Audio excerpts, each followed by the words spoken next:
Misión Mundial. Hoy veremos la clase 6 y la clase 7. Hoy vamos a avanzar dos lecciones. Vamos a avanzar dos lecciones hoy. Vamos a orar en esta mañana para que Dios tome el control de lo que vamos a hacer y sea el Señor dándonos esa dirección y esa fortaleza. Amante y buen Dios, te damos toda gloria, toda honra. Bendecimos tu santo nombre por la multitud de tus misericordias. En esta mañana queremos, mi Dios, poner en tus manos, Señor, la dirección y el control de todo lo que vamos a abordar en esta clase. Dice la palabra, Señor, que debemos encomendar a ti todas nuestras obras y nuestros caminos, porque tú, Señor, eres el que sabe hacer las cosas. Tú eres el maestro por excelencia. Te pido que nos des la iluminación, la sabiduría y la inteligencia para poder abordar este curso.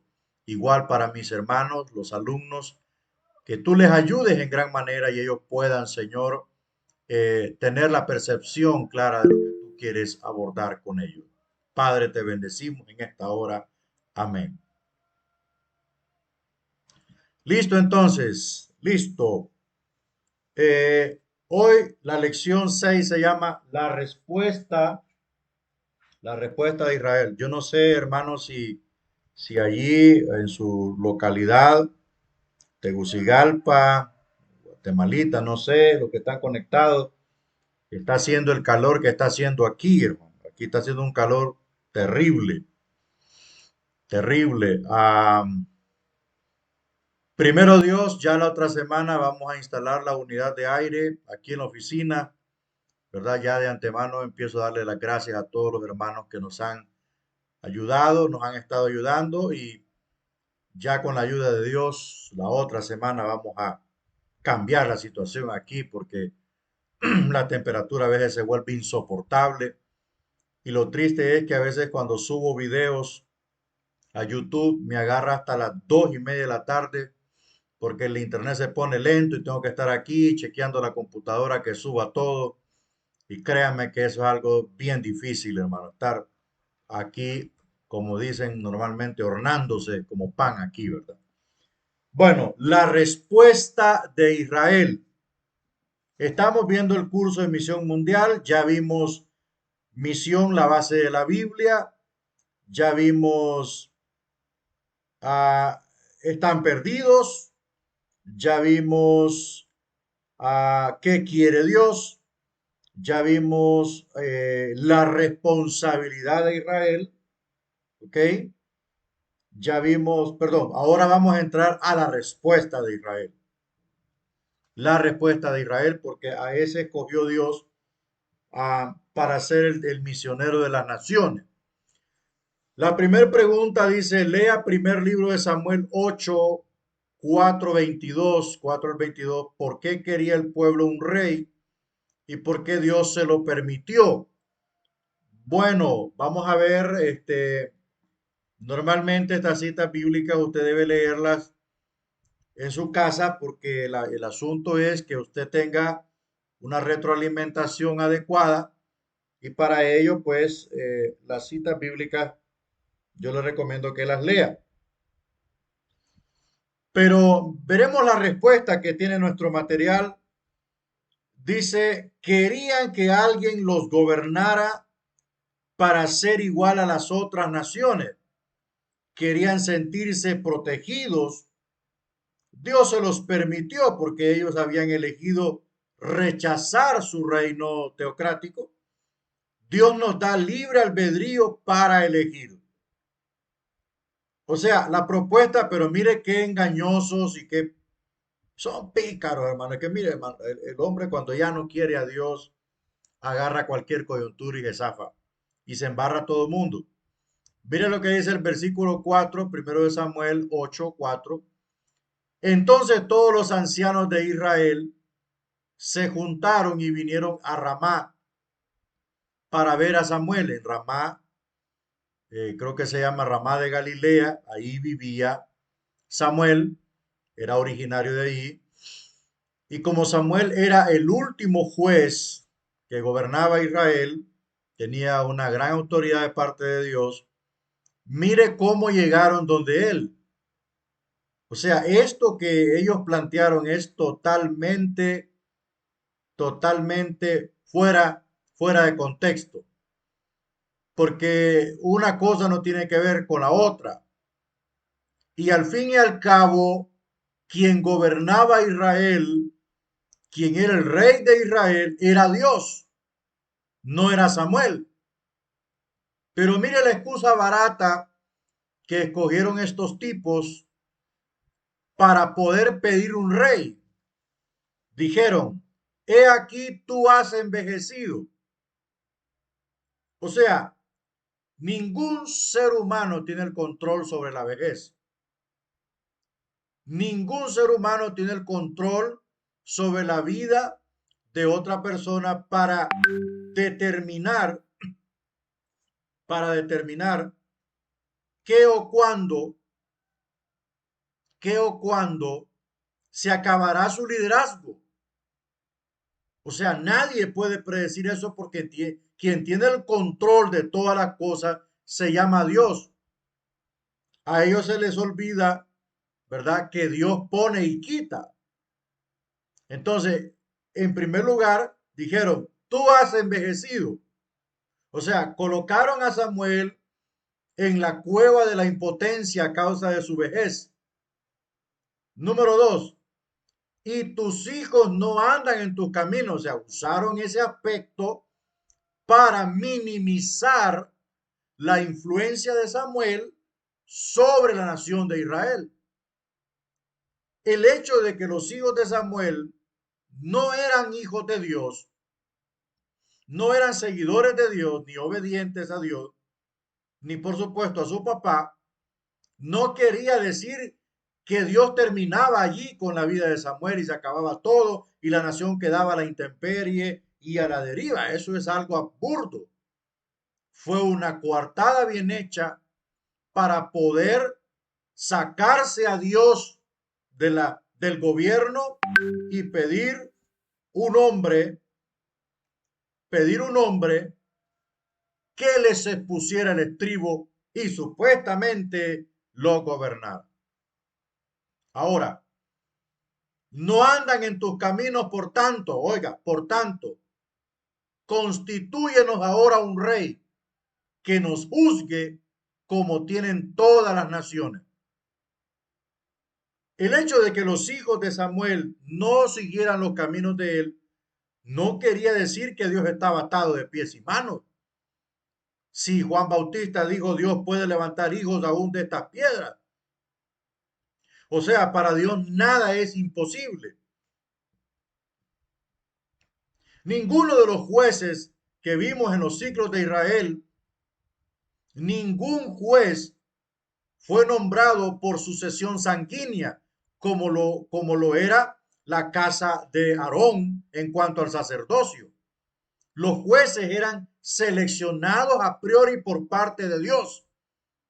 No vemos al hijo de Sansón, no vemos al hijo de Jefté, no vemos al hijo de Otoniel, no vemos al hijo de Gedeón, no, para nada. Vemos hombres y mujeres que Dios escogió, amén, para juzgar a las 12 tribus de Israel. Pero esto que plantean estos hombres era algo totalmente fuera de contexto para así poder crear una coartada de peso, una causa de peso y pedirle al profeta que hablara con Dios o que más bien el profeta, porque ellos ni le dijeron habla con Dios, ni le dijeron ora al Señor, no, le dijeron constitúyenos un rey. Constitúyenos un rey. Prácticamente este fue un golpe técnico al gobierno de Dios. Esa es la respuesta de Israel. Esa es la respuesta de Israel. Y vemos que es una pésima respuesta. ¿Por qué? Porque no hay Dios, no hay rey tan compasivo, tan misericordioso, tan protector, tan proveedor, tan comprensivo como Dios. Pero ellos querían un rey que les pusiera las espuelas en las costillas y que les pusiera freno en la boca como al caballo para domarlo. Entonces vino Samuel, a Samuel no le agradó, amén, a Samuel no le agradó para nada, no le agradó para nada esta propuesta. ¿Y qué hizo Samuel? Hablar con el mero jefe, pues. Él no podía pasarse, él no podía pasarse por la autoridad de Dios.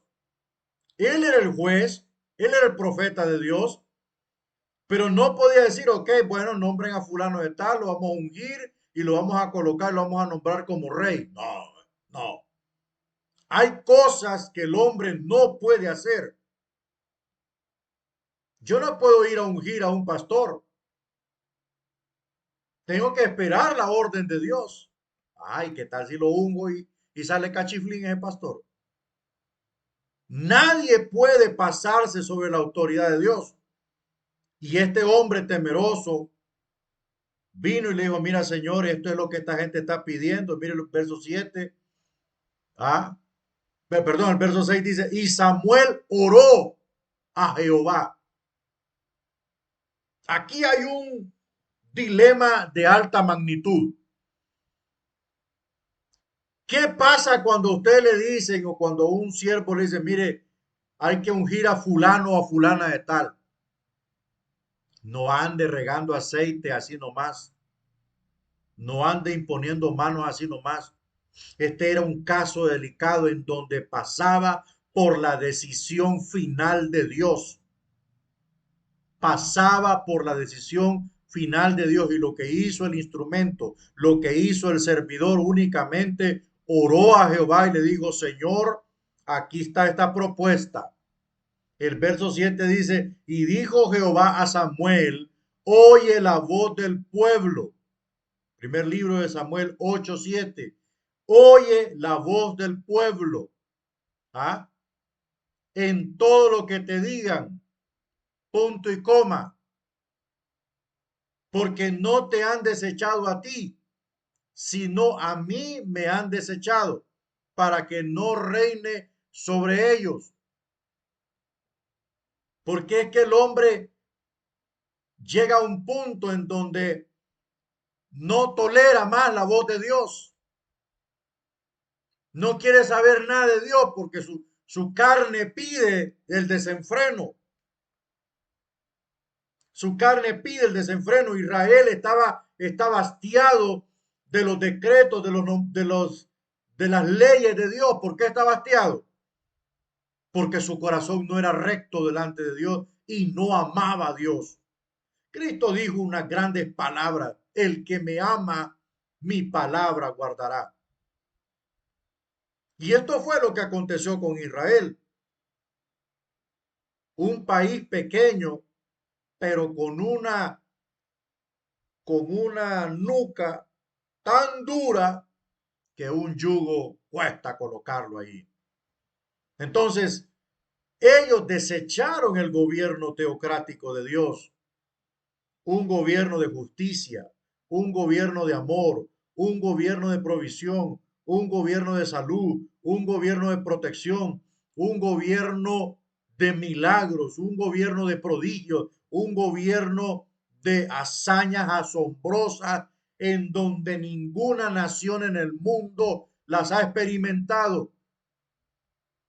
Un gobierno con una revelación gloriosa como es la revelación del Señor. Pero ellos no, ellos querían y llegaron con esa excusa barata. Mira, ya está viejito. Pastor, usted ya está viejito, usted ya no la puede. Usted ya no aquí, usted ya no allá. Hay que nombrar a alguien. Hay que ungir a alguien. Espérate, hermano, que quien llama es Dios. Quien llama es Dios. Él es el que dice, ungí a fulano de tal. Porque con él va a tratar Dios. No podemos andar ungiendo a los caballos, porque nos vamos a meter en problemas con Dios. Le voy a poner un ejemplo. ¿Quién es el apóstol sucesor de Judas el Iscariote? Vamos a ver. Vamos a ver. Escríbame ahí. Vamos a ver. ¿Quién es? ¿Quién es? Le voy a tirar otra pregunta. Le voy a demostrar cuándo se equivoca el hombre y cuándo. Bueno, Matías es el apóstol sucesor de Judas, ¿no? Pero ¿qué hizo Matías? Vamos a ver. ¿Qué hizo Matías? ¿Mm? Nada, nada hizo Matías, porque a ese lo escogió Pedro. A ese lo escogió Pedro. Echaron suertes y la suerte le cayó a Matías. Ey, para el apostolado no se podía echar suerte, señores. Es un ministerio. Usted le puede echar suerte a alguien, se podía hacer, pero para algo que no tenía nada que ver con el altar ni con la predicación del evangelio. Pero ¿qué pasó? ¿A quién llamó Cristo para reemplazar verdaderamente a este? Aunque después dijeron que los 12. No, Matías no hizo nada, hermano. Y si yo estoy equivocado, usted me ayuda a mí, que con toda humildad lo acepto. Pero que el que realmente llamó a Jesucristo para ser apóstol del Señor fue a Pablo. Que lo envió a los gentiles. Gloria a Dios porque lo envió a los gentiles y no tuviéramos cruz y calavera. Pablo fue enviado a los gentiles. Pero para escoger a un apóstol no era necesario, hermano, hacer eso que hizo el apóstol Pedro. Tenían que esperar la orden de Dios. Tenían que esperar la voz del Espíritu Santo. Así como cuando el Espíritu Santo dijo, apártenme a Saulo y a Bernabé, que también Bernabé era apóstol. Lo que pasa es que los radicales en contra de los 5 ministerios dicen que no, que solo fueron 12. Vaya pues, quédense con sus 12. Nosotros seguimos viendo en las escrituras que hubieron muchos más. A donde quiero llegar es el siguiente punto. No unja gente que Dios no ha llamado. No se pase por la autoridad de Dios. Espere que Dios le hable. Hable usted con Dios. Clame usted a Dios y Dios le va a dar una respuesta. A este escogí yo. Entonces, eso fue lo que pasó con Samuel. Samuel dijo, mira, Señor, esta gente quiere que yo les ponga un rey, pero aquí quien pone y quita eres tú. Tú dime. No, le dijo Dios, tranquilo. Haz todo lo que te pidan. Óigalo. A mí me han desechado. Tú no te preocupes. No te desecharon a ti. A mí me han despreciado. El problema es que cuando usted desprecia a Dios y usted saca a Dios de su camino, quien pierde no es Dios, es usted. Y mire el historial. Mire la respuesta de Dios. Mire el historial de este país. Mire la historia. Mire, verso 8. Conforme a todas las obras que han hecho desde el día que lo saqué de Egipto hasta hoy, dejándome a mí y sirviendo a dioses ajenos, así hacen también contigo. O sea, todo el historial caótico, deprimente, rebelde, altivo, incrédulo, menospreciante de parte de Israel hacia Dios estaba en la memoria de Dios. Porque cuando alguien peca, siendo antes ya justificado, pero cuando alguien peca e insiste en pecar abiertamente, todo su historial que fue contrario en algún tiempo, Dios se lo carga a la cuenta. Porque en el momento que lo llama a juicio, no lo encontró justificado, lo encontró en desobediencia. Y esto es lo que está aconteciendo con Israel. No te preocupes, Leo. Mira, esta gente, desde que lo saqué de Egipto, tú no estabas ahí, pero te voy a contar. Mira, cuando lo saqué de Egipto, hicieron esto, hicieron lo otro. Cuando los traje al Sinaí, hicieron un becerro de oro. Y así se viene el Señor. Y todo el ciclo de jueces, desde Josué hasta Samuel, ha sido caótico. Porque eso es Israel, un pueblo duro de enyugar. Su respuesta es pésima, negativa y trae terribles consecuencias porque Dios no se reveló un palo, Dios se reveló a una nación. Entre más grande es el trato de Dios con usted, usted se vuelve más responsable y su respuesta debe de ser de igual magnitud que su llamamiento. Si usted hace caso omiso a esto y se empecina en hacer su voluntad, lo que va a suceder es que Dios tarde o temprano lo va a llamar a cuenta. Tarde o temprano Dios lo llama a cuenta. Y lo que va a hacer el Señor es disciplinarlo. ¿Qué dice Primera de Reyes 11, 1 al 13? ¿Cuál fue el inicio del pecado de Salomón y cómo lo podría haber evitado? Bueno, la respuesta dice fue la desobediencia al Señor. Lo podría haber evitado no cediendo a los deseos de la carne, como lo reza Santiago 1, 14 al 15. Entonces, en Primera de Reyes, vamos a ver, Primera de Reyes, ¿qué dice el primer libro de los Reyes? 11, 11, 1 al 13. Mire que el link de esta clase lo había mandado a los alumnos de primer año, hermano. Se me azoraron esos alumnos. Se me azoraron porque yo no me fijé. Lo mandé a primero, tuve que borrarlo de inmediato. ¿Qué dice Primera de Reyes 11? Mire. Pero el rey Salomón amó, además de la hija de Faraón, a muchas mujeres.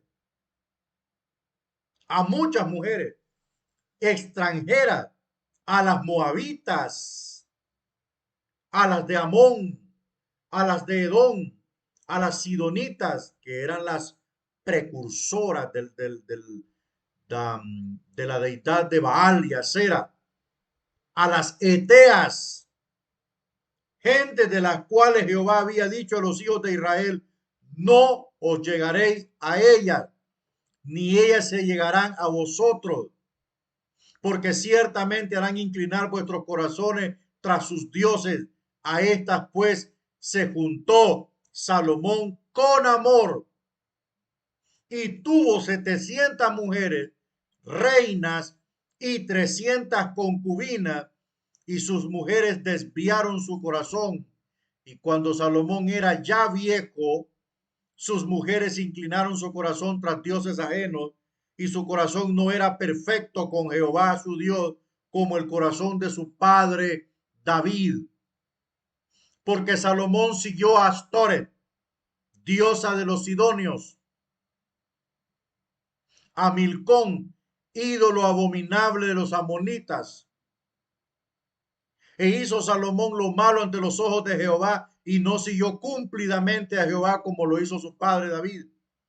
Entonces edificó Salomón un lugar alto a Quemos, ídolo abominable de Moab, en el monte que está enfrente de Jerusalén, y a Moloc, ídolo abominable de los hijos de Amón. Recuerde que Moloc es el dios que se comía a los niños, ¿va? El dios que le entregaban los niños, los bebés, para ser quemados en su estómago. Así hizo para todas sus mujeres extranjeras, las cuales quemaban incienso y ofrecían sacrificios a sus dioses. Ahora bien, ¿dónde está el pueblo de Dios? Si el rey está fuera de contexto, si el rey ha prevaricado en apostasía, ¿dónde está el pueblo? Ahí debió revelarse el pueblo, pero el pueblo estaba perdido, igual que el rey. Entonces vemos que todo esto no estaba planeado por Dios, porque cuando Dios tiene algo, lo hace bien. ¿Qué tuvo que hacer Dios allí? ¿Qué tuvo que hacer el Señor ahí? Jugársela. jugársela, porque todas estas descendencias, usted ya puede ver el descendiente de Salomón, Roboán, otro que salió cachiflín, solo descendencia, Dios se la jugó para mantener su palabra, su pacto con David. Podemos ver que en el reino del norte, cuántas dinastías de lo peor, especialmente la casa de Onri. Y en las dinastías del sur, pocos reyes fueron buenos.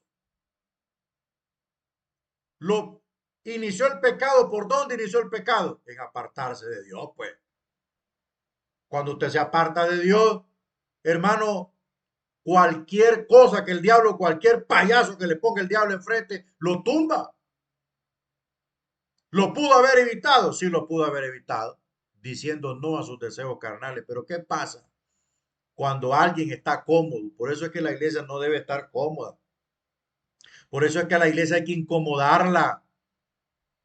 A la iglesia hay que poner el dedo en la llaga, porque si usted solo le da algodoncito, le da fresquito, oh hermano, se te va a acomodar. Se va a acomodar y la iglesia va a estar tan como los niños, hermano. Oh, bebés, que hasta talquito, sus pañalitos, sus perfumitos. Va, ustedes que son madres, ¿qué hacen cómo se sienten esos niños? ¿Va? Solo sienten que ya le están poniendo el talquito y dicen, mire. Entonces, si a la iglesia la tratamos así, ¿sabe qué va a suceder? Va a dormir con el pecado. Va a caminar con el pecado. Y se va a subir con el pecado al altar del Señor. Como la tenemos cómoda. Por eso hay que estar apoyando por todos lados. Porque no hay cosa más dura y más difícil de gobernar como lo es el corazón del hombre. Cristo dijo, ¿de dónde salen las fornicaciones, los adulterios y los homicidios? Vaya, del corazón humano. Del buen tesoro de su corazón, el hombre bueno saca buenas cosas. Deduzca usted. Entonces, Salomón inició su pecado apartándose del pacto de Dios que 20 años atrás había dicho que guardaría. ¿Qué dice la pregunta 3?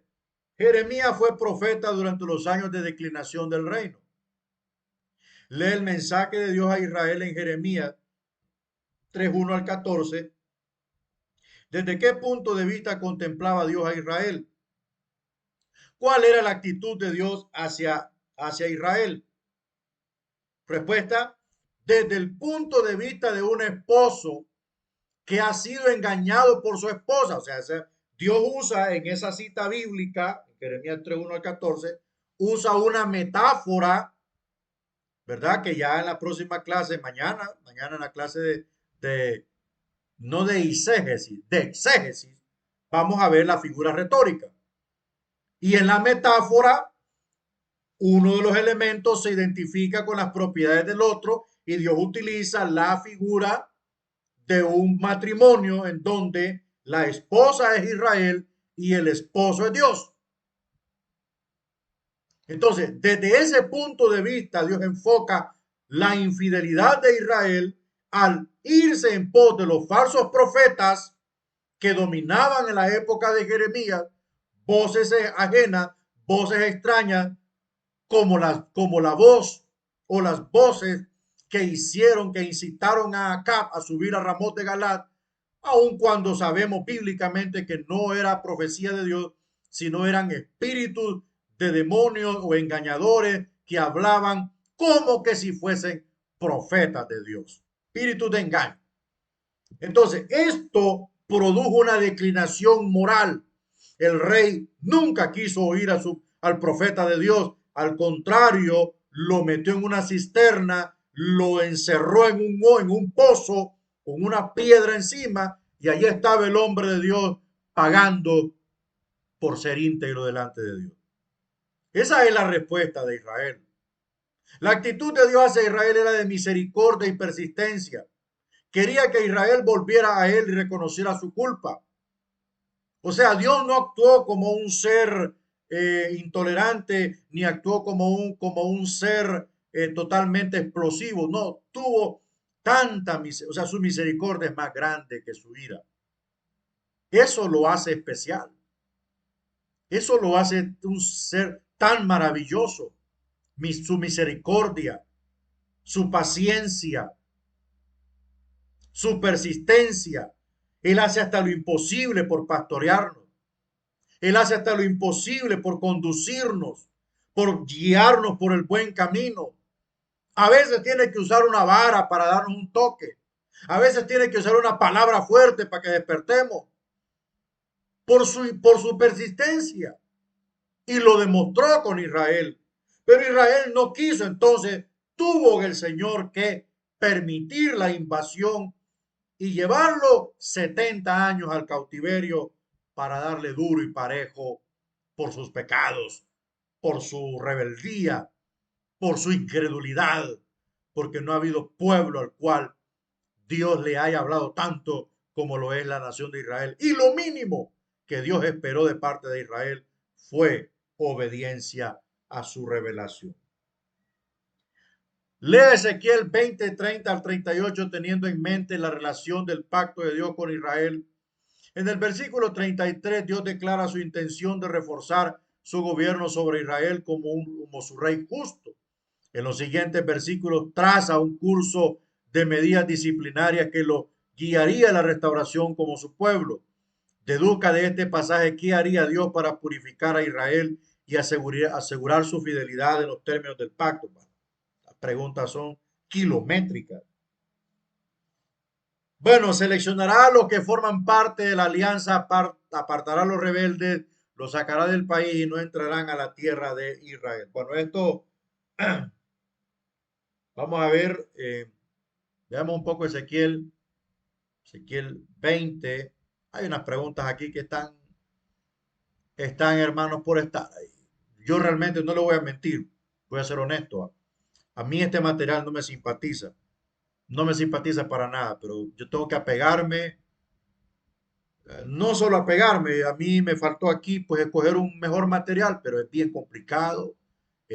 complicado usar materiales de misiones casi que no están a disposición de la gente. Es bien complicado, solo comprando los libros.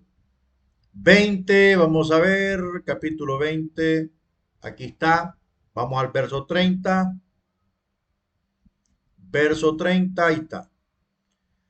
En base a la pregunta, Dios declara su intención de reforzar su gobierno, o sea, el gobierno de Israel, ¿no?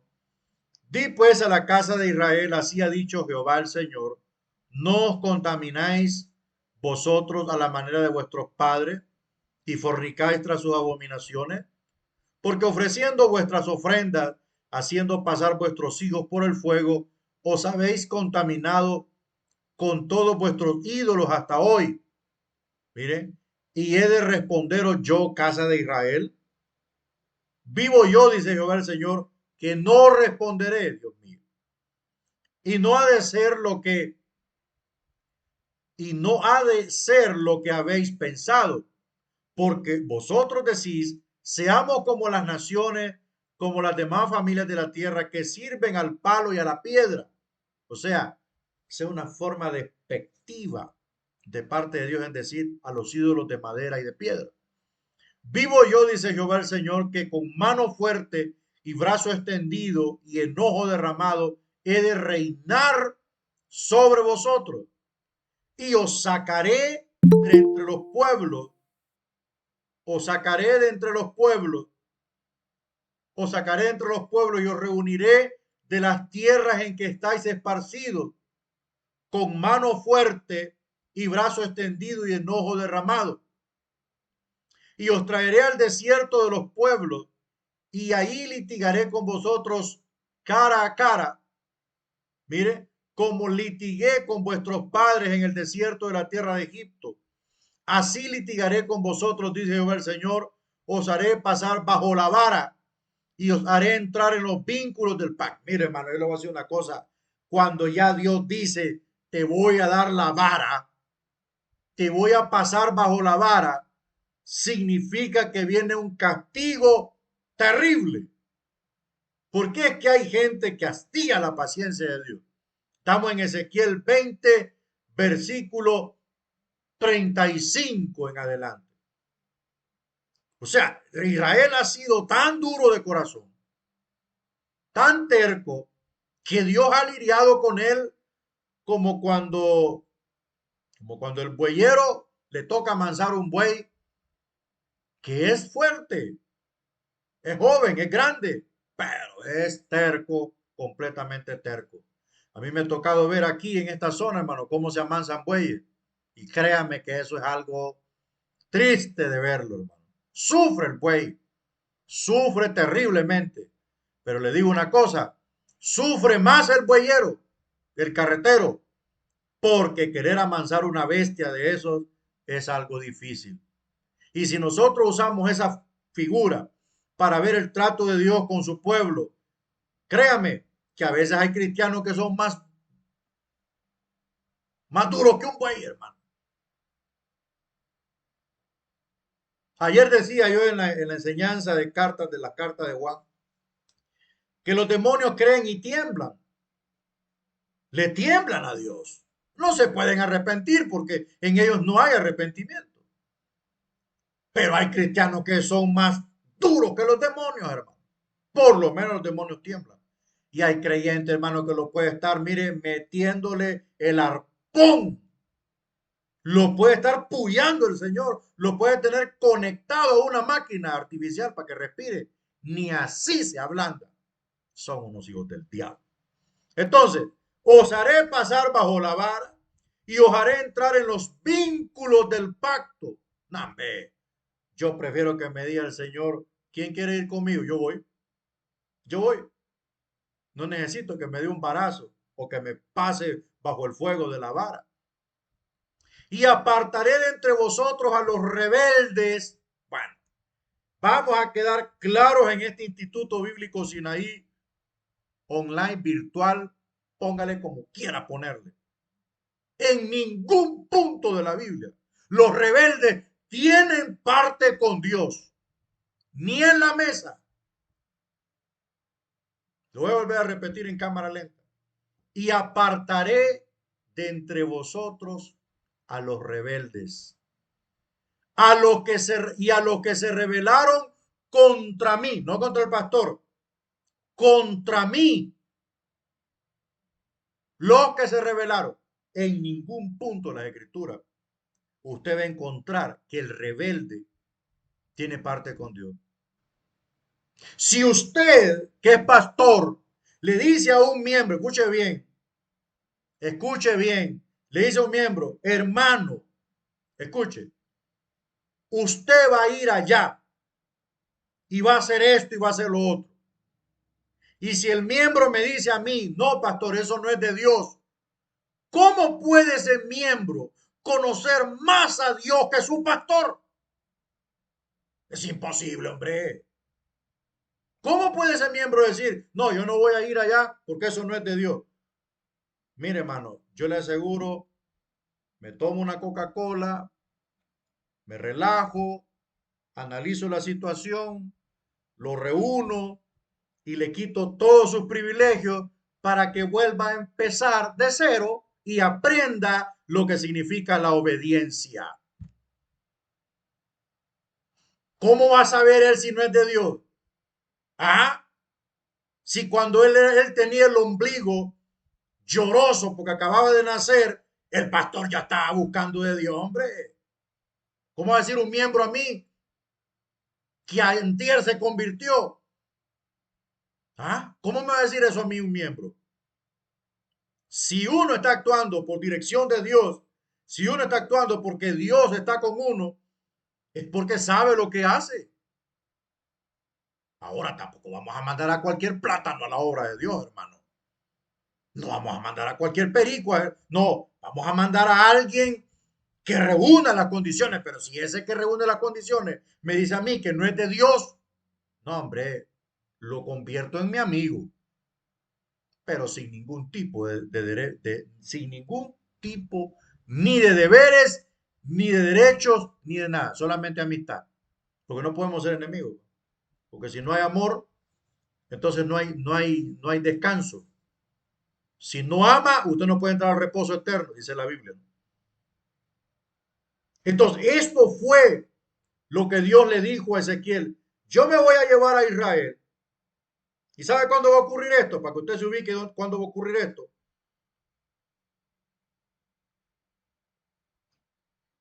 Lo voy a ubicar a usted en el plano de la profecía. ¿Cuándo se va a cumplir esto?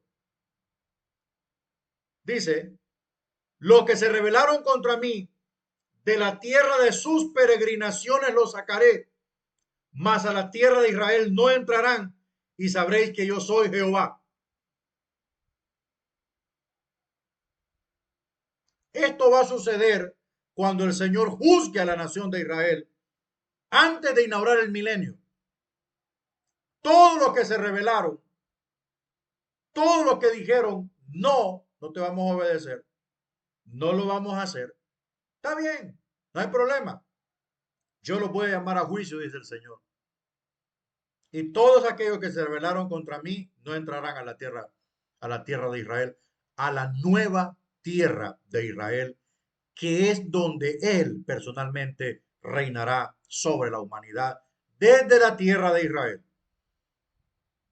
No va a ser desde los Estados Unidos. Será desde Jerusalén, la capital del mundo. Así va a ser en el milenio. Pero, como aquí está hablando Ezequiel, a los deportados, a los que están en el exilio, los sacaré de las tierras de su peregrinación. Pero ustedes rebeldes, que se fueron en pos de los profetas y se fueron a oír doctrinas de demonios, fábulas y cuentos de hombres en lugar de mi voz, ustedes no entrarán a la tierra de Israel. No heredarán con nosotros. Y a vosotros, oh casa de Israel, dice, así ha dicho Jehová el Señor, andad cada uno tras sus ídolos y sírvanles, si es que a mí no me obedecéis, pero no profanéis más mi santo nombre con vuestras ofrendas y vuestros ídolos. Lo vuelvo a repetir, lo vuelvo a sintetizar. Los rebeldes, los necios, los testarudos, los desobedientes, no tienen ninguna parte con Dios. Si en la iglesia usted tiene un líder que le desobedece, quítele todo lo que tiene. Deje de estar, hermano, fomentando pícaros en la iglesia. Deje de estar alimentando necios. Si no le obedece a su pastor, lo va a agarrar de títere. ¿Cómo puede tener usted confianza con alguien que no obedece? Yo no tengo ninguna confianza. Si a mí un líder no me obedece, simple y sencillamente hasta ahí llegó todo. Usted es estricto, pastor, usted es rígido, no me importa. Peor es que Dios me llame flojo. Peor es que Dios me diga, vos sos como Elí, que pudiste disciplinar a estos y Elí también hizo lo mismo, por tanto te va a tocar lo mismo de Elí. No, no, no, no. Para nada, para nada. Dios fue claro. Los rebeldes los apartaré. Quitaré los rebeldes. Porque con ellos yo no tengo nada. Yo a quien tomo por hijo es al que se humilla, al que me busca, al que se entrega, al que renuncia, al que obedece. A ese toma por hijo. Los católicos nos han metido a todos nosotros que todos somos hijos de Dios. No, hombre, esa es una aberración diabólica. Vamos avanzando. ¿Cuál es la lección principal a la cual apunta la enseñanza del libro de Jonás? Bueno, ya lo vimos nosotros. Obedecer el llamado de Dios, no rehusar a él. Hay una fuerte resistencia al mandato dentro de los siervos que Dios escoge para realizar su obra por todo el mundo. Seguimos hablando de la obediencia. O sea, ¿cuál debió ser la respuesta de Israel? Obedecer. ¿Qué tuvo que hacer Dios para obligar a este hombre a que lo obedeciera? ¿Ah? Tuvo que castigarlo, hermano. Lo disciplinó. No lo cortó. Lo disciplinó y lo hizo entender que lo único que podía hacer él era obedecer. O obedecía o enfrentaba a Dios cara a cara. Entonces, Jonás es el típico hombre judío llamado por Dios que no quiso obedecer a la buena. Entonces obedeció a la mala. No podemos rechazar el llamado de Dios. Es imposible rechazar el llamado de Dios. Es imposible. Y si usted lo rechaza, lo va a seguir acorralando, lo va a seguir acorralando hasta que usted obedezca. Los que son llamados, los que tienen llamado, son obedientes. Aprenda la lección y escríbalo si es posible en letras gigantes. Los que tienen llamado son obedientes. Los que son obedientes dan fruto. Los que tienen fe obedecen.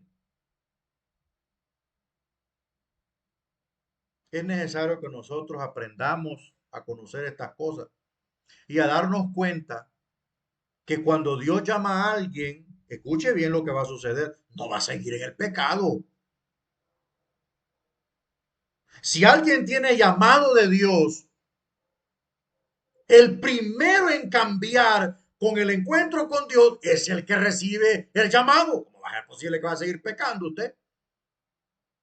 Hay gente que dice, no, es que ese hombre tiene llamado. ¿Llamado de qué? Si es un pícaro, ¿cómo va a tener llamado? ¿Acaso Dios produce tinieblas? La Biblia dice, y no hay ningunas tinieblas en él.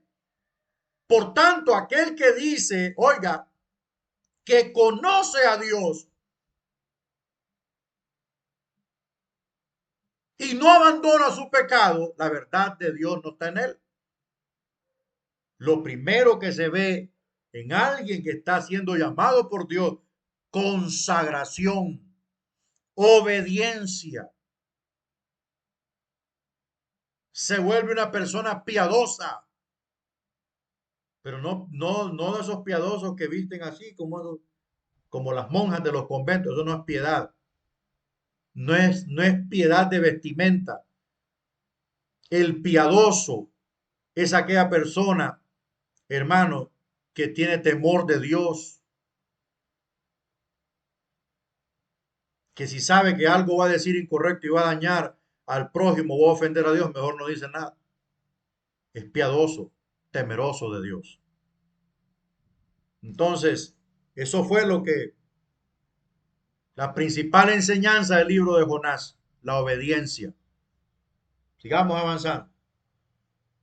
¿Cuáles son las actitudes que demuestra Jonás? Sincerándonos, son actitudes comunes y corrientes en nuestras iglesias. ¿O hemos aprendido a ser compasivos y obedientes? Las actitudes de Jonás son etnocentrismo. Etnocentrismo, o sea, Jonás, ah, para Jonás, lo voy a volver a repetir, Nínive, la gran metrópoli, capital de Asiria, merecía las bombas de Dios, vaya, así en términos sencillos. ¿Por qué? Porque los asirios eran crueles con las naciones que entraban en pleito. Si se apoderaban de una ciudad, mataban a todos, imagínense usted. Torturaban a sus líderes y a otros los enviaban a las naciones. Eran totalmente horribles los asirios. Por eso, Jonás era un etnocentrista. O sea, él sabía que la misericordia de Dios era tan grande y que si él predicaba, esa gente se iba a arrepentir y si se arrepentían, Dios los iba a perdonar. Pero como amaba tanto a Israel, como amaba tanto a su país, él decía, estos hijos del diablo merecen fuego, como dijo Felipe, contra los samaritanos. Entonces, estas actitudes de Jonás son las que lo llevaron a desobedecer. Encontramos desobediencia, orgullo, deseo de comodidad y motivaciones carnales. Estas actitudes son comunes en nuestras iglesias, pero aún así se ha visto un mover grande de misioneros motivados. Claro. Mire, antes de la pandemia, estuvimos trabajando muy fuerte en el área de misiones y tengo muchos amigos que están en el campo misionero, muchos conocidos que están en el campo. Antes de la pandemia fue como una ola de misioneros viajando a África, Senegal y muchos otros países en África. La mayoría de los misioneros latinos estaban entrando a África. No sé si ahorita ya estoy un poco desconectado de eso, pero sí vi en ese tiempo, 2016, 2017, 2018, 2019, el avance misionero latino hacia África. Pero cuando llegó la pandemia se detuvo y vi a muchos amigos misioneros trabajando con los niños. La ventana 414, los niños entre 4 años y 14 años, muchos misioneros trabajando fuertemente, llevando ayudas, organizando todo tipo de trabajo social para poder ayudar a las comunidades y así tener un vínculo perfecto para presentar el Evangelio del Señor. Otras misioneras trabajan con las mujeres, con los niños de la calle en África, que son muchos niños, que no crea que esos niños de la calle están ahí porque les gusta andar pagando. No, no, no, no. Los niños de la calle están ahí porque sus padres los han entregado a los líderes de las aldeas para que vayan a pedir dinero para el líder de la aldea. Así trabajan ahí las cosas. Entonces, estos misioneros han entrado a esos campos por, por amor y por obediencia al llamado de Dios. Es una cosa muy diferente entre la desobediencia y la obediencia. Hay un abismo enorme entre esas dos palabras. Y nosotros tenemos que ubicarnos. ¿Cómo le respondo yo a Dios? ¿Le respondo de forma desobediente o le desobedezco o le obedezco?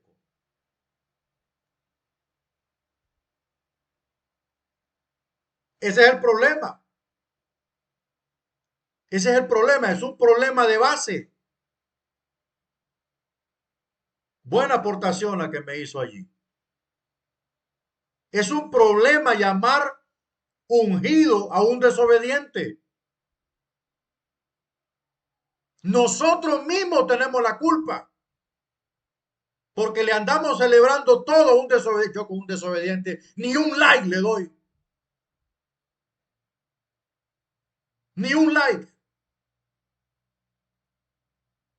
Porque muchos usan el ministerio para aprovecharse del rebaño de Dios.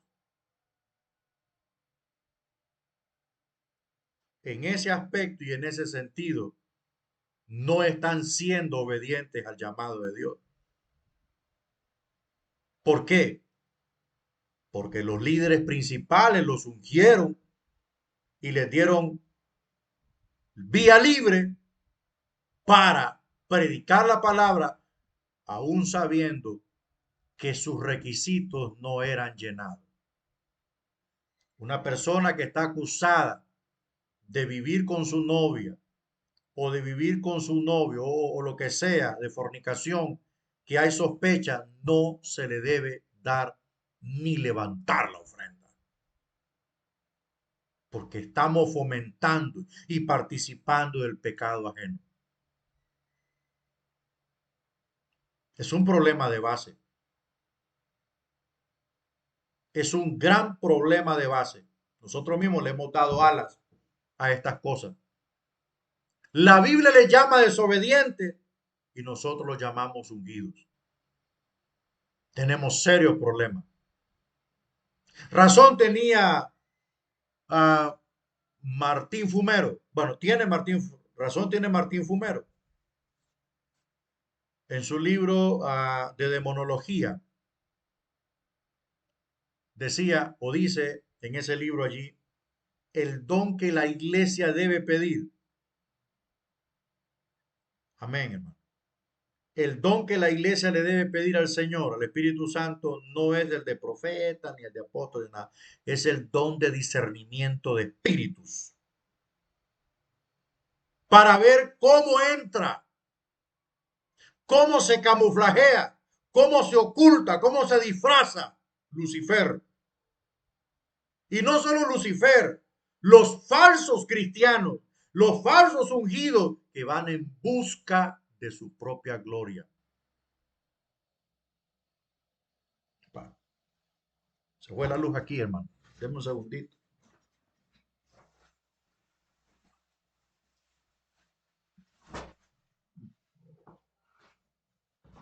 Ok.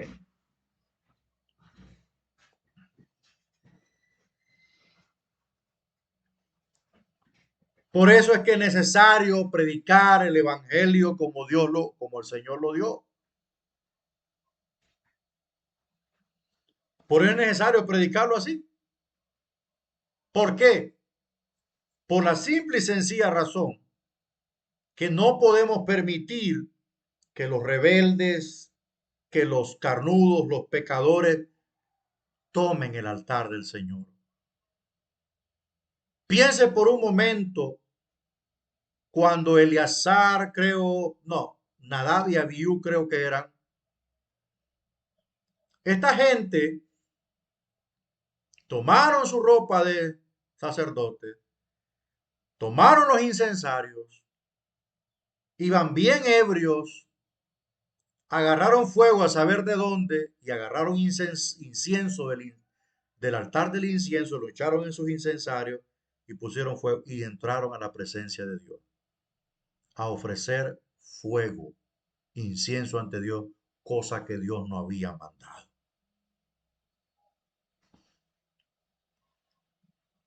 Y Dios los quemó, Dios los mató. ¿Por qué los mató el Señor? Porque Dios no acepta cualquier ofrenda y sus cosas, su altar es sagrado. Esto es nuestro problema diario, hermanos. Es un problema diario. Es un problema diario que va arrastrando la iglesia. Y el enemigo lucha por meter sus infiltrados. Hombres que se identifican con toda la visión de la iglesia, pero que sus corazones, como dijo el Señor, siempre han sido de Satanás. Viendo el ciclo de rebelión, castigo y bendición en la historia de Israel, ¿qué lección hay para el pueblo de Dios hoy día? Dios llama a su pueblo, si éste no le obedece, lo disciplina hasta cumplir su propósito con él. Porque es que nosotros no nos mandamos solos. Dios nos manda a nosotros. Hasta que su pueblo reconozca fielmente la soberanía del verdadero y único Dios, actualmente la iglesia muestra una actitud similar a Israel, rehusándose a cumplir sus obligaciones. Por eso te puse en Creta, le dijo Pablo a Tito. Por eso te puse en Creta, para que corrijas lo torcido. El rebelde no debe de ser parte del altar del Señor, aunque tenga mucho verbo, aunque tenga mucho, mire, no lo debe dejar ni que hable nada en la casa de Dios, porque tiene un corazón rebelde. porque tiene un corazón indomable. A esa gente, hermanos, no hay que darles nada, solamente la silla de la iglesia. Y en muchas congregaciones los obedientes están sentados y los desobedientes están ministrando. Y tú que entraste a este proceso de educación teológica, escritural, serás señalado, serás cuestionado. Te van a decir, no, mucha palabrería, mucha teología, yo no necesito nada de eso. El necio que diga todo lo que quiera decir en su necedad. Pero usted está siendo preparado, usted está siendo formado para hacer las cosas correctamente. Es lo mismo que pasó con Israel, pasa con la iglesia. La iglesia a veces se vuelve como Israel, desobediente. Según este párrafo, ¿cuáles fueron las características de la dispersión de Israel que establecieron el escenario para la venida del Mesías y la rápida expansión del cristianismo? Los judíos cristianos mantenían un fuerte contacto con las sinagogas de las comunidades. Las sinagogas tomaban una parte crucial porque atraían no solo prosélitos, sino que también una clase denominada los temerosos de Dios. Bueno, aquí terminamos esta lección. Aquí terminamos esta lección. Lo que vamos a hacer es, vamos a entrar a un receso. La luz se fue. Y si sigo así, se me va a descargar la compu. Entonces, vamos a entrar a un receso, esperar que venga la luz. Son las 10 en punto. Tenemos tiempo, a las 10:20 nos reconectamos. Amén. Para ver el otro capítulo que es la lección número 7. Venga a tu reino. Bueno, de repente esto puede ser un apagón, ¿verdad? General, qué triste. Este país, en lugar de caminar, gatea. Bueno, vamos a entrar a un receso, hermanos. Vamos por la lección 7. Venga tu reino. Así se llama la lección. No olvide marcar esto. El 6 de junio toca examen número 1 de misión mundial. Bueno, ya vamos a publicar la guía para que usted pueda irse preparando. Vamos avanzando.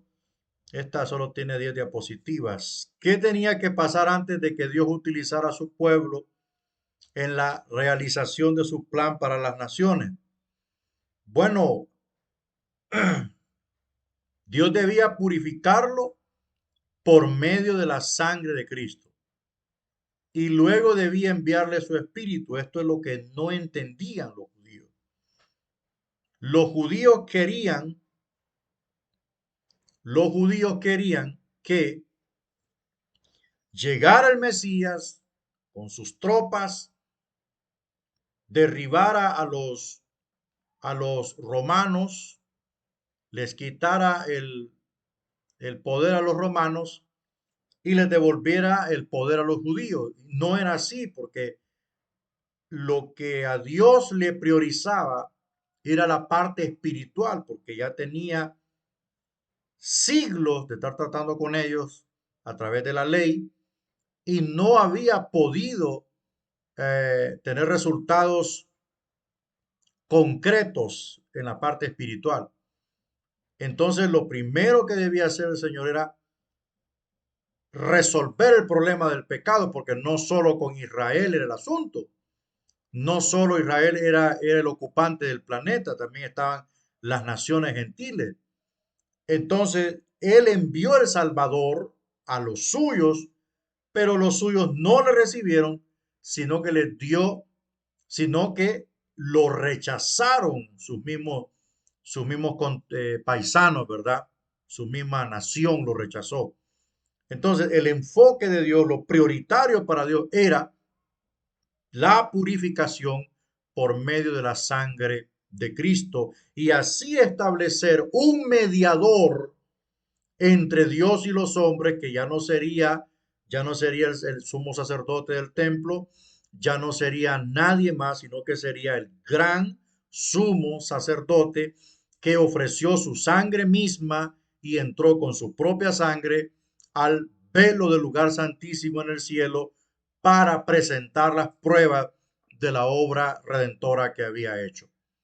Después de eso, ese acto le da paso a la venida del Espíritu Santo de forma colectiva.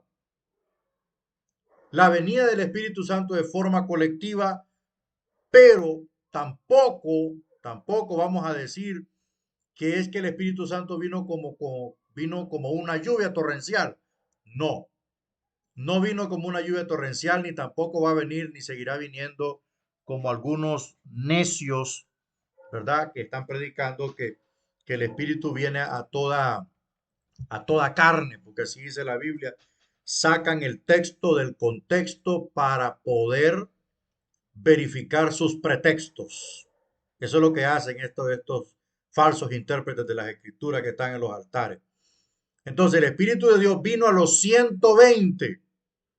No vino a todos los que estaban ahí en esa zona. Vino a los 120 que habían estado caminando con los discípulos, que habían estado perseverando con los discípulos, que estaban ahí reunidos ellos, los 120, porque era un lugar, era una fecha festiva, la fiesta de Pentecostés, y se estaban preparando, me imagino, y ahí llegó el Espíritu de Dios que los bautizó a los 120, no a todos. Entonces, dos cosas importantes para que Dios eh, pudiese preparar su pueblo para su plan de las naciones. Vamos avanzando. ¿Por qué fue difícil para los judíos aceptar a Jesús como el Mesías prometido? Porque no entendieron la verdadera naturaleza del reino. Ya lo dije, ellos esperaban un reino político militar, pero el reino que Cristo traía, el reino que Dios quería implantar, era un reino espiritual. Y el reino espiritual está presente donde se predique el Evangelio de Cristo. En cualquier barrio, colonia, zona, departamento, región, aldea, municipio, ahí está presente el reino de Dios donde se está predicando el Evangelio. No solamente en las iglesias, en cualquier momento, en cualquier zona en donde ustedes se reúnen a predicar el Evangelio, ahí se hace presente el reino. ¿Por qué? Porque la urgencia es la parte espiritual. De que no había plataforma, o sea, Israel no estaba preparado para el reino político de Dios. Dios no trabaja como trabaja el hombre. Dios no inventa, Dios no remienda, Dios es un creador. Entonces, para constituir un reino literal, Dios no lo va a constituir encima de hojarasca, de zacate, no, lo va a constituir encima de un fundamento bien hecho, sólido y eterno. Y ese fundamento es la predicación del Evangelio de Jesucristo, que profesa o contiene la salvación gratuita de los hombres por medio de la sangre derramada de Cristo en la cruz del Calvario. Entonces como los judíos no querían aceptar este reino porque ellos estaban esperando un reino egoísta, un reino que derramara sangre, un reino militar. Y no es así la situación. Dios no quería eso. Dios iba a establecer su reino espiritual para que todos conocieran su voluntad a través de la predicación de la palabra. Los judíos esperaban un reino terrenal y Cristo trajo un reino espiritual. Los judíos esperaban un Mesías que iba a conducir a la nación y los despojaría del maligno y el yugo romano. Eso fue el choque. Por eso los judíos hasta el día de hoy no creen que Jesús es el Mesías prometido de Israel. Entonces, por tanto, como dijo Cristo, otro vendrá en su propio nombre y a él lo van a oír. A él lo van a recibir. Y ese otro que viene en su propio nombre es el anticristo. A ese Mesías lo recibirán, porque ese es el que traerá solución a muchas cosas políticas de Israel y ahí se los va a echar a la bolsa. Y mientras tanto, el reino de Dios de orden espiritual sigue avanzando y sigue ganando almas y preparándose para el arrebatamiento de la iglesia. ¿Cuál es la delicada pero importante distinción entre el uso común de la palabra reino y su uso bíblico? Cuando la Biblia menciona el reino de Dios, siempre se refiere a su señorío, su gobierno universal, su soberanía y nunca a la realidad sobre la cual ejerce autoridad. Salmo 103:19 dice: Jehová estableció en los cielos su trono y su reino domina sobre todos ellos. La soberanía de Dios, la autoridad de Dios es parte de su reino, es parte de lo que es Él, es un atributo divino, es un atributo que Él tiene como rey y nosotros somos sus servidores. Seguimos avanzando. ¿Cuál es nuestra búsqueda como pueblo de Dios y cómo se manifiesta? Nuestra búsqueda es la justicia de Dios, su autoridad, su gobierno, su reinado en nuestra vida, la cual se manifiesta a través de su soberanía y poder para derrotar a todos los enemigos de la justicia y de su gobierno divino. La Biblia dice que Él pelea la causa del pobre, pelea justamente la causa del pobre y del menesteroso. No hay Dios más justo, no hay nadie más justo que Dios en lo absoluto. Nadie más justo que Dios. Dios paga a cada quien según sea su obra y Dios castiga a cada quien según hayan sido sus obras. Entonces, Dios es un ser justo y su justicia está a favor de todos nosotros. Seguimos avanzando, hermanos. Desde la perspectiva de los profetas del Antiguo Testamento, ¿cuál es el destino de todos los reinos terrenales y cómo ocurrirá? Los reinos terrenales serán desplazados por el reino de Dios, el cual frenará la orgullosa soberanía del hombre manifestada en el gobierno de las naciones que han dominado la escena de la historia terrenal.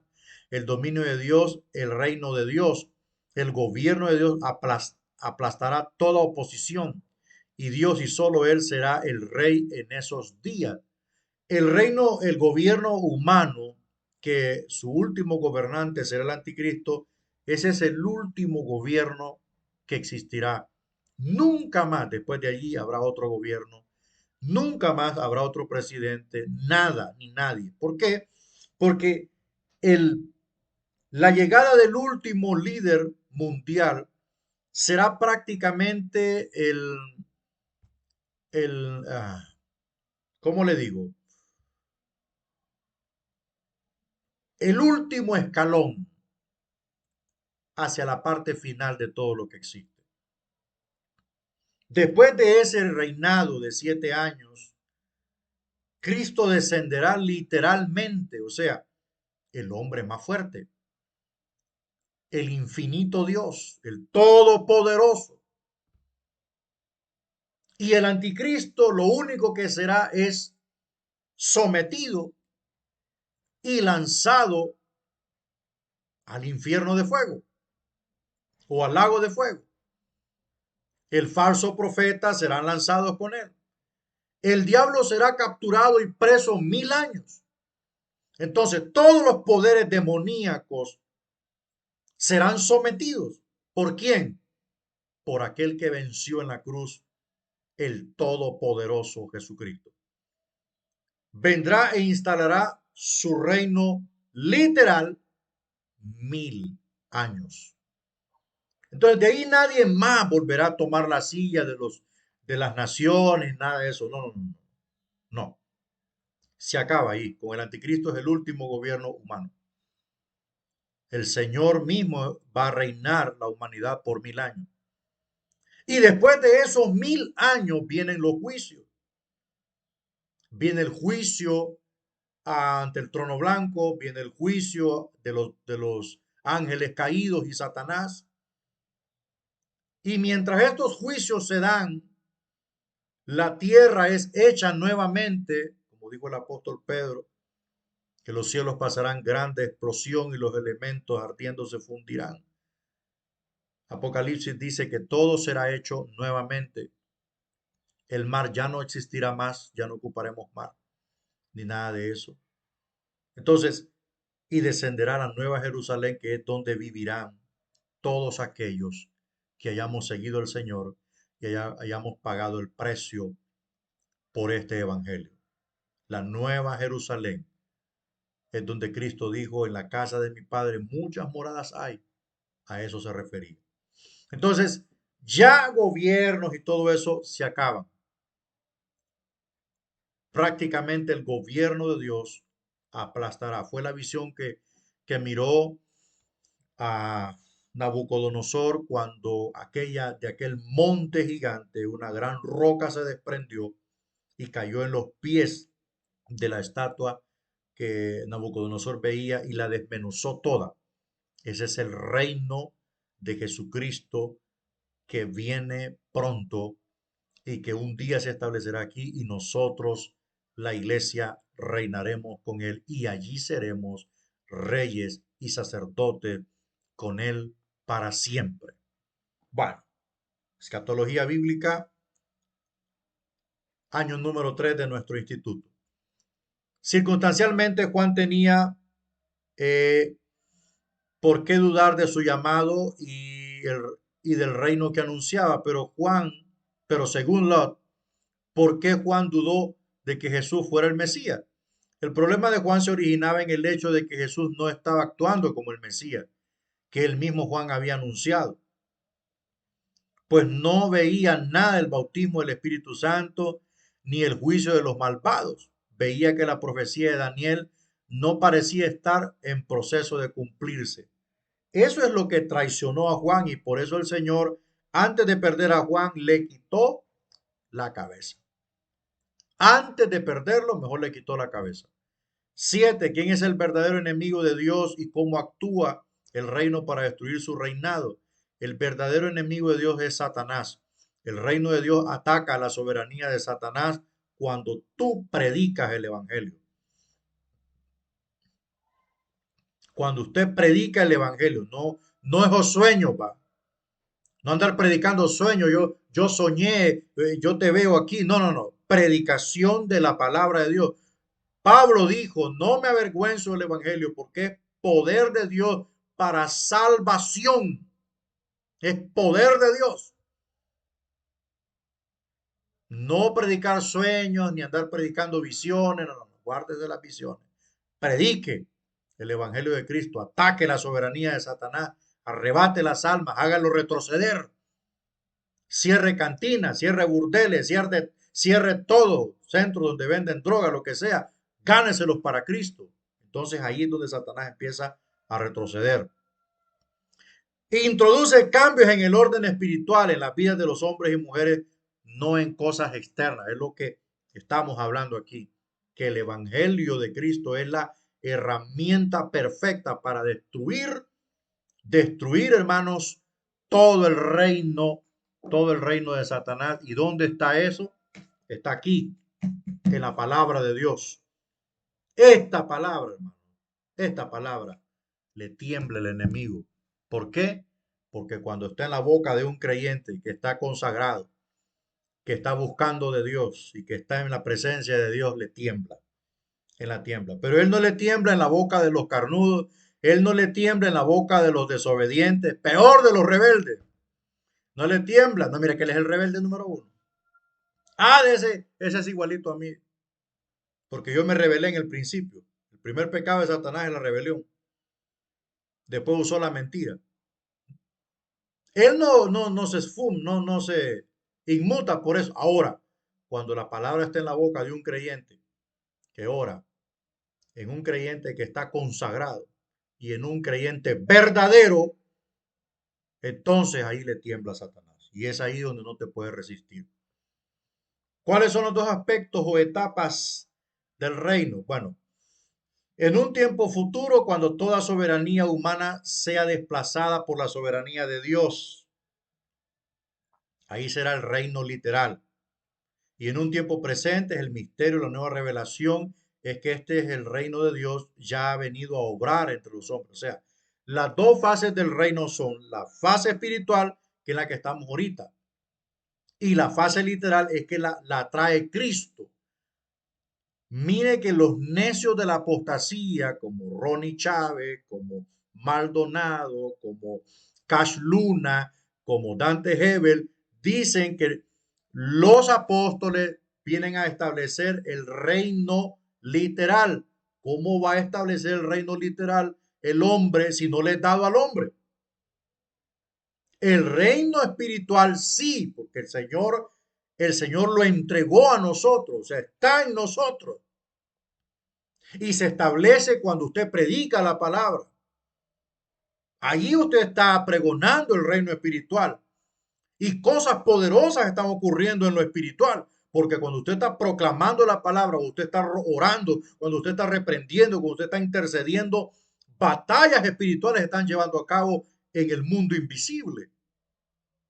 Entonces, eso lo ha entregado Jesús a nosotros para que nosotros prediquemos ese evangelio y Él, a través de su Espíritu Santo, empieza a entrar en las familias, en las vidas. Pero el reino literal no lo podemos establecer nosotros. Eso es parte de la reforma apostólica que ellos han estado motivando y adoctrinando a todos sus pastores, especialmente Guillermo Maldonado y su séquito de ratas. ¿Cómo vamos a establecer el reino literal nosotros? ¿A quién vamos a suprimir? Si ni el COVID podemos detener. O sea, ubiquémonos, ubiquémonos, hermanos. La Biblia no es para cualquier persona que venga a inventar lo que ya está inventado. Bueno, ¿cómo se extiende el mensaje y poder del reino hoy día? Por medio de los seguidores de Cristo, que llevan el evangelio del reino por todo el mundo. ¿A través de qué? Redes sociales, a través de páginas web, a través de la televisión, a través de la radio, a través de todas las plataformas habidas y por haber que existen. El evangelio es llevado a todo el mundo. Viene de una manera pacífica, humilde, sin gloria resplandeciente, sin partir los cerros en dos y sin espectáculo celestial. Así se transmite el evangelio de hoy. Bueno, hasta ahí termina mi exposición. Eh, Vamos a terminar acá.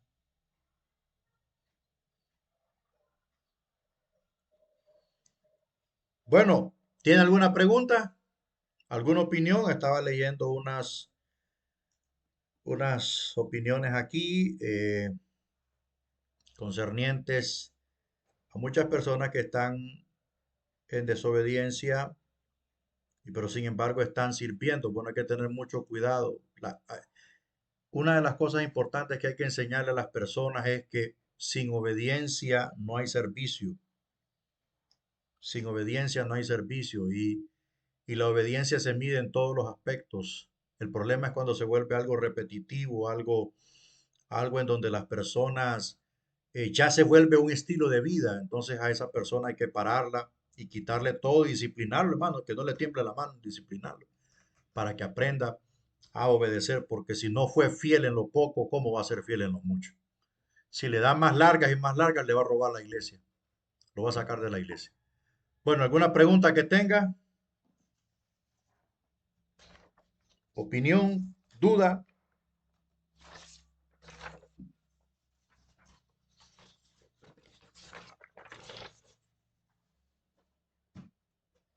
No, hombre, ustedes no preguntan, los de primer año me acribillan, hermano.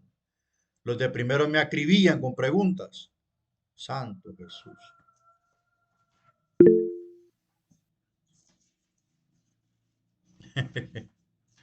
¿Está claro entonces? Bueno, ya estamos terminando estas clases, hermano. Lástima que se fue el lunes. Vamos a ver. Sí, yo creo que sí. Yo creo que sí. Voy a ver la fecha, hermano. Le voy a dar tiempo porque fíjese que la clase de exégesis, como yo la hice de nuevo, o sea, es otra clase esta. Tengo que hacer la guía de repaso. Espérenme, que yo estoy bien, bien chanchito aquí. Estoy bien acomodado. Tengo que hacer la guía de repaso, porque como este material es nuevo, no le puedo enseñar un contenido y evaluarle otro. No, no, no se hace, hermano. Entonces lo que voy a hacer es que voy a hacer una sola guía para un solo examen. ¿Qué le parece? ¿Qué le parece un solo examen de exégesis? Una sola, que cueste 60% el examen. Un solo examen. Y así le tiro unas 50 preguntas y se aprenden las preguntas y hacemos un solo examen, no hacemos dos. Y en este de misión mundial, pues esto es más fácil que pegarle un bol. Ok, mañana tenemos la clase de exégesis. Yo necesito que todos se conecten. Bueno, creo que hay unos que trabajan, pero que todos se conecten porque ya vamos a entrar al ensayo exegético y todo lo que es práctico, pues tiene que recibirlo el alumno en vivo para que cualquier pregunta usted me la hace ahí, mire que no entiendo esto, y ahí pues yo trato de ayudarle, pero ya cuando la ve en YouTube es bien complicado, ¿verdad? Yo entiendo. Bueno, vamos a despedirnos porque la carga se está yendo, ¿verdad? Vamos a despedirnos y agradecer a los hermanos que me han ayudado para lo del aire. Dios le bendiga, Dios le multiplique en gran manera. Eh, Dios es bueno, ¿verdad? Gracias por todo. Vamos a orar. Padre, te damos las gracias por lo bueno que eres, por lo bueno que has sido. Señor, te alabamos y te bendecimos en esta mañana. Gracias por tu fidelidad. Bendigo la vida de mis hermanos, bendigo sus trabajos. Hay algunos, Señor, que están trabajando y están recibiendo la clase. Te pido que les bendigas, los guíes y los guardes en todo, Señor. Súplenos. Queremos, mi Dios, terminar esta promoción y entregársela al Rey de Reyes y Señor de los Señores. Padre, te bendecimos en esta hora. Amén y amén. Bueno, estamos en contacto, mis hermanos. Que Dios lo bendiga grandemente.